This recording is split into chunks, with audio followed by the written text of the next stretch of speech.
Hi, mindful mamas. I don't know about all of you beauties in here, but sometimes this parenting gig's pretty hard, right?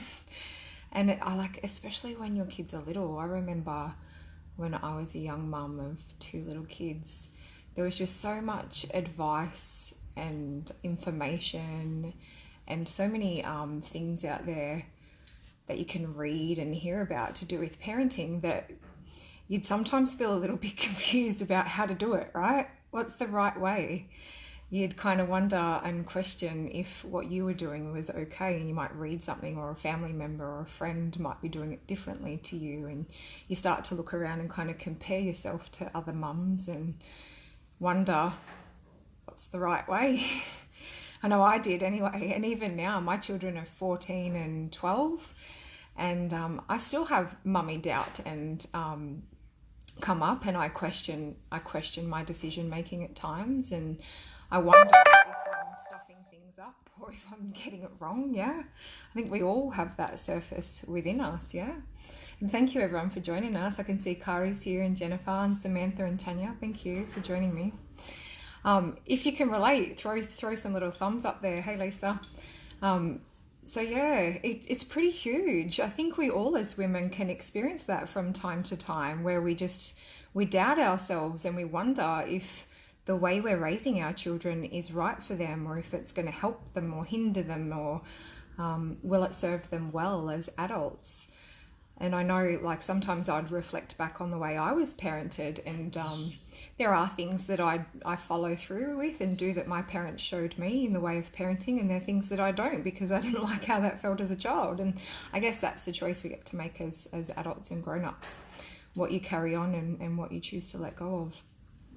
But I guess wanted to hop on today and kind of just say sometimes parenting is very much about trial and error, isn't it? You know, if you try a certain way of doing things or an approach and it's working great, stick to it. Hey Sarah, if you try it and it doesn't seem to work for you and your children, then back to the drawing board and try another approach. But I guess be careful in that too. When I was learning lots about parenting in one of my job roles, I would often use my children as guinea pigs, and I'd chop and change my approach too quickly for them, I think, and that it'd confuse them. So maybe if you have an approach, stick to it for a period of time before you try and swap it and change it on them. Like, give it a good month or so to see if it's actually going to make a difference or work or help. But the biggest thing is to really trust in those motherly instincts that you have. You know, we all have that wired into us, and we are gifted these beautiful children to raise and nurture and protect and teach and guide. And I guess what I want to kind of say too is allow your children to show you the way and to teach you too. From day one, it's a partnership that, you know, you are both trying to figure out and navigate together as two people in a connected relationship. So your little person or your big person in my family, you know, they will let you know when things aren't working, or if they might need more closeness, or, you know, a little extra TLC, or I don't know, they need all sorts of things. Kids, don't they? It can be really confusing to understand their needs at times too.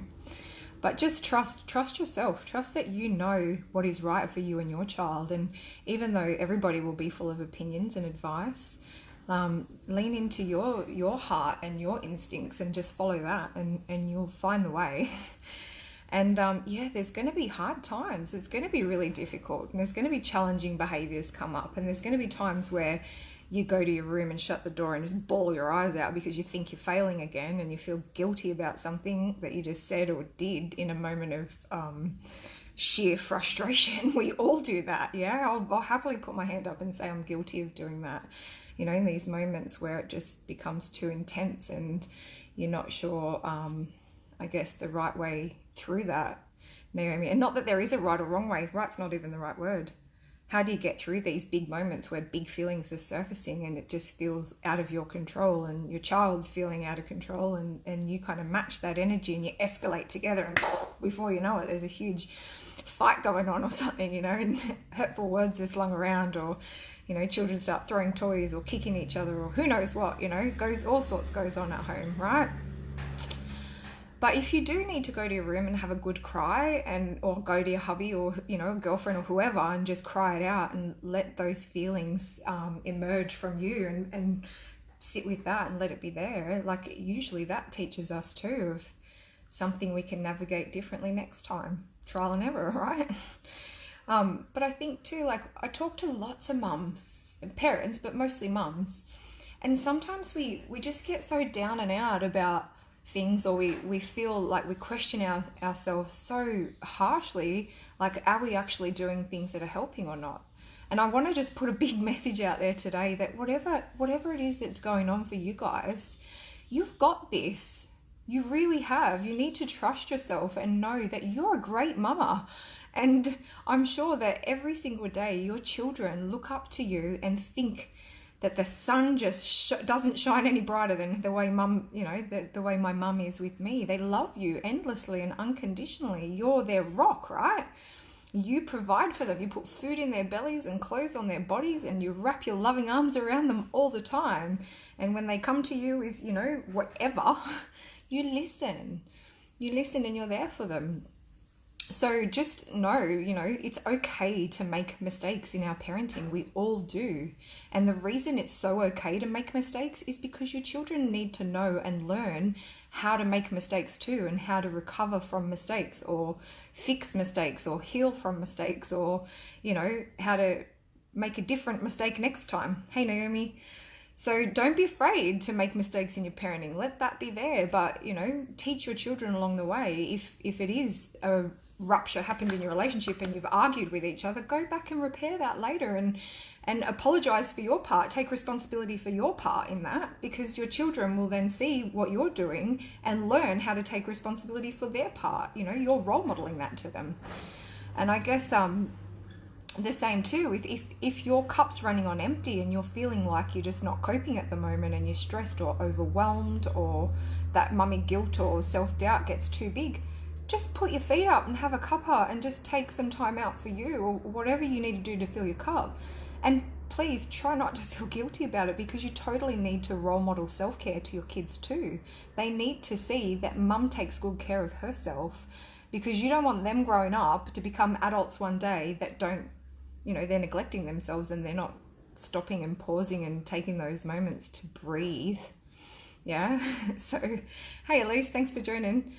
So yeah, I just wanted to put those few messages out today. No matter what it is that you're kind of going through, whatever waves are showing up in your parenting, or whatever you're trying to navigate and make sense of, or just sit with and be with, let it be there. Listen to you, listen to your children, and know that partnership you have with them has been there from the very day you gave birth to them. And you looked into those big, beautiful eyes, even beforehand. We do connect with our bubbas in utero, right? They hear our voices, they hear our heartbeats, they are attuned to us. And if we stay attuned to them while they're growing and developing, we navigate this thing called parenting together, right? Our children are often our biggest teachers. Yes, Naomi, right? We just need to stay attuned to them and in that beautiful bond and connection, and we do the dance together then, right? So yeah, I believe in all you mamas out there. Keep doing what you're doing. You're all absolutely amazing. Thank you so much for joining me live today. Please keep this conversation going. It's okay to make these mistakes. If you make one, put it in the group. Let's all learn from that. Let's all sit with that. Let's all let it be there, because it's cool to make mistakes. It's just called life, right? But yeah, lots of fill in your cup, and take good care of yourselves. Bye.